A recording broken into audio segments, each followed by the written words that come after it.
दोस्तों, सियासत की दुनिया की अदाकारी भी कमाल की है। कभी डायलॉगबाजी करते हुए जो कहते थे कि क्या पैसा मामा के घर से आया है, क्या बाप का माल है जो घर बनाने में इतना लुटा रहे हो, आज वो कहते हैं अवभाग्य हमारे जो आज उस घर में हमें बुला रहे हो। राघव चड्ढा और पीएम मोदी की मुलाकात यही कहानी बयां करती है। इस मुलाकात के बाद क्या नई कहानी निकलकर सामने आई है, उसे देखकर बीजेपी के कट्टर वाले समर्थकों को बहुत बुरा लग सकता है, सीने पर सांप लौट सकते हैं। लेकिन क्या करें, जो मोदी जी करें वो सही है। लोग चटकारे ले रहे हैं राघव चड्ढा और पीएम मोदी की मुलाकात को लेकर कि पीएम मोदी ने पक्का इतना तो बोला होगा कि राघव चड्ढा तुमने जो बोला सो बोला, चलो सब अटैक करते विपक्ष में, लेकिन चौथी पास राजा मुझे नहीं बोलना चाहिए था। पीएम मोदी और राघव चड्ढा को लेकर सोशल मीडिया पर ऐसी बातें की जा रही हैं। क्यों की जा रही हैं? क्योंकि राघव चड्ढा आज जिस घर में पीएम मोदी आवास पर मिलने पहुंचे, वो घर जब बन रहा था तो राघव चड्ढा के पीएम मोदी के बारे में और इस घर के बारे में क्या विचार थे, राघव चड्ढा ने क्या बोला था, पीएम मोदी को चौथी पास राजा कहते हुए कहानी बाकायदा सुनाई थी, और आज क्या कहते हैं, आज का बयान भी आपको सुनाएंगे। पहले उस वक्त क्या बोला था, जरा सुनिए। चौथी पास राजा की इस कहानी में एक नया अध्याय जुड़ा है, जिसके बारे में चर्चा करने के लिए आज की प्रेस वार्ता बुलाई गई है। और ये अध्याय है चौथी पास राजा, देश के राजा के ऐशो आराम की। चौथी पास राजा के ऐशो आराम पर क्या क्या खर्च किए गए, उस पर चर्चा करनी अति आवश्यक हो जाती है।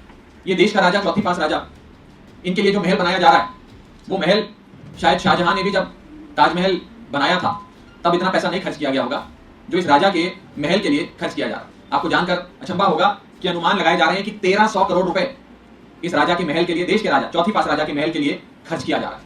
आपकी गाड़ी कमाई, आपकी खून पसीने की कमाई।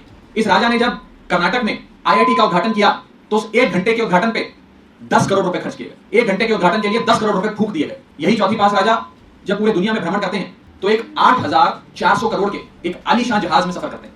ये 8400 करोड़ का जहाज देश की जनता के पैसे से खरीदा गया जहाज है। यही चौथी पास राजा जब विदेशों में सफर करते हैं तो बताया जाता है कि इनके विदेशी दौरों पे देश के टैक्स पेयर का लगभग 1500 करोड़ रुपए खर्च किया गया। यही चौथी पास राजा जब अपने घर की मरम्मत कराते हैं तो उनके घर के एक छोटे से हिस्से की चूना पुताई पर, केवल सौंदर्यीकरण पर 90 करोड़ रुपए खर्चे।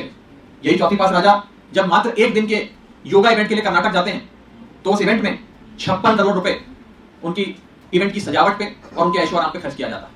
ये ऐश की जिंदगी, ये मौज की जिंदगी है। और देश का पैसा कैसे एक राजा के ऐशो आराम पे लुटाया जा रहा है, उसकी कहानी है। तो हर लाइन में चौथी पास राजा कहते हुए पीएम मोदी पर ऐसा तंज कसा था कभी राघव चड्ढा ने, उस घर के निर्माण के लिए जिस घर में बैठकर आज अपने आप को भाग्यशाली मानते हैं राघव चड्ढा। राघव चड्ढा ने क्या लिखा है सोशल मीडिया पर, इस मुलाकात को लेकर वो क्या कहते हैं। पीएम मोदी से मुलाकात की तस्वीरें शेयर करते हुए राघव चड्ढा ऐसा पोस्ट करते हैं मानो किसी भक्त को भगवान के दर्शन हो गए हों। और चौथी पास राजा जिन्हें कहते थे, आज क्या कहते हैं, एक ऐसी सुबह जो काफी अच्छी भी थी। माननीय प्रधानमंत्री श्री नरेंद्र मोदी जी से मिलना एक प्रिविलेज की तरह रहा। आगे कहते हैं काफी डिटेल में बातचीत हुई, बहुत अच्छी बातचीत हुई। आगे राघव चड्ढा कहते हैं कि दिल की गहराई से मैं इस बात के लिए आभारी हूं कि उन्होंने अपना समय दिया और मुझे गाइड किया। तो चौथी पास राजा की कहानी सुनाने वाले राघव चड्ढा आज धन्य हो गए हैं कि पीएम मोदी के घर पर उन्हें जाने का टाइम मिल गया और पीएम मोदी ने उनके लिए टाइम निकाला।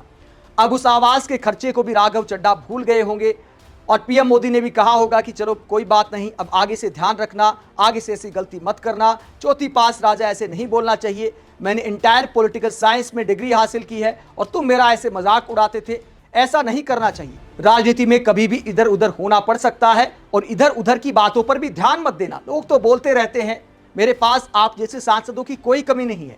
आप पहले नहीं हो जिन्हें ऐसी ट्रोलिंग का सामना करना पड़ रहा है, इसीलिए बुरा मानने की बजाय, कोट मारने की बजाय मोटी चमड़ी बनाओ, थोड़ा उस पर काम करो। चमड़ी इतनी मोटी होनी चाहिए जिसे कोई मीम प्रभावित ना कर सके। कोई ट्रोल करे, मीम बनाए, बुरा मानकर कोर्ट नहीं जाते, मीम बाजों को सहन करना चाहिए। तो राघव चड्ढा चूंकि कोर्ट गए थे, मीम वालों से बुरा लग गया था। हालांकि वो अलग बात है कि जब सरकार से सवाल करते थे, उनकी रील काफ़ी वायरल हो रही थी, मीम बन रहे थे, तब कहते थे कि मीम रुकने नहीं चाहिए, मीम से मुझे बड़ा प्यार है। लेकिन आज ट्रोल होने लगे तो बार बार कोर्ट में जाकर कहते कि मीम बाजों से बचाओ मिलोड। राघव चड्ढा और पीएम मोदी की इस मुलाकात को लेकर पब्लिक क्या कहती है वो भी आपको बता देते हैं। एक बड़ी खबर भी निकलकर सामने आई है कि सूत्रों के मुताबिक पीएम मोदी राघव चड्ढा को क्या जिम्मेदारी देने वाले हैं। वरिष्ठ पत्रकार अभिषेक उपाध्याय कहते हैं, कौन सा मंत्रालय होगा चड्ढा साहब, शिक्षा, कॉर्पोरेट अफेयर्स या फिर जैन जी मंत्रालय? क्योंकि पीएम मोदी जैन जी से बहुत परेशान है, आजकल इंस्टाग्राम पर रील बनाने लगे हैं। तो हो सकता है राघव चड्ढा से इंस्टाग्राम रील के बारे में भी थोड़ा बहुत सलाह मशवरा लिया हो या राघव चड्ढा ने खुद दे दिया हो। आगे पब्लिक कहती है कि भारत वाकई डूब गया है। जहां रूलिंग पार्टी के सांसद कहते हैं कि प्रधानमंत्री से मिलना एक प्रिविलेज है, यानी जो साधारण बात होनी चाहिए, रूलिंग पार्टी के सांसद हैं, प्रधानमंत्री से मिलना आखिरकार भाग्य की बात कैसे हो सकती है? यह तो एक साधारण प्रक्रिया का हिस्सा होना चाहिए। कोई भी सांसद अगर पीएम से मुलाकात करना चाहे तो अपना टाइम निकालकर वो अपॉइंटमेंट दे सकते हैं। इसमें भाग्यशाली होने वाली आखिरकार क्या बात है? आगे पब्लिक कहती है, राघव जी समोसा सस्ता करवा देना और हां, वो ब्लिंकिट जोमेटो वालों की सैलरी बढ़ाने की भी बात कर लेना। यानी संसद में जो मुद्दे राघव चड्ढा ने उठाए थे, जिनकी काफी रील कटी, उनका समाधान क्या निकला? जहां तक ब्लिंकिट वालों की बात है, जेप्टो वालों की बात है, तो राघव चड्ढा पूरे रील में आ गए थे। उनकी ड्रेस पहनकर स्कूटर चलाते नजर आए थे, लेकिन क्या उसका कोई समाधान निकल पाए हैं? अब तो दावा करते हैं कि पहले सवाल पूछना मेरा हथियार था, अब समाधान देना मेरी जिम्मेदारी है। तो जिन लोगों की ड्रेस पहनकर आप रील काट रहे थे, वीडियो बना रहे थे, उन ब्लिंकिट वालों का, जेप्टो वालों का आप क्या करने वाले हैं? क्या आप बता सकते हैं? पीएम मोदी से भी मुलाकात कर ली है, तो सोशल मीडिया पर आपको यह बताना चाहिए था कि भैया ब्लिंकिट वालों, जेप्टो वालों और भी बहुत सारी सर्विस ऐसी, उनको बताना चाहिए था कि मैंने आपकी बात सामने रखी है और पीएम मोदी ये समाधान निकालने वाले हैं। आगे पब्लिक कहती है, कल तक चौथी पास राजा कहकर मोदी जी पर तंज कसने वाले राघव चड्ढा आज राजा के दरबार में मुस्कुराते हुए हाजिर हैं। वाह रे राजनीति। पब्लिक की ये सारी बातें सुनकर हो सकता है राघव चड्ढा थोड़े परेशान हो जाएं, लेकिन अच्छी खबर ये सामने आ रही है, अगर मीडिया में चल रही खबरों में सच्चाई है तो राघव चड्ढा को मंत्री भी बनाया जा सकता है। ये खबर आप देख सकते हैं। नवभारत टाइम्स की खबर क्या कहती है? ये खबर कहती है कि राघव चड्ढा का मंत्री बनना तकरीबन पक्का नजर आता है। राघव चड्ढा के पक्ष में उनका युवा होना जा सकता है, इंस्टाग्राम पर उनकी रीच जा सकती है। हालांकि वो अलग बात है कि आजकल ट्रोल करने वाले राघव चड्ढा को ज़्यादा देखते हैं और ज़्यादातर जो उनके फॉलोअर्स हैं वो लोग शामिल हैं जो राघव चड्ढा को उस वक्त पसंद करते थे जब वो सरकार से सवाल करते थे।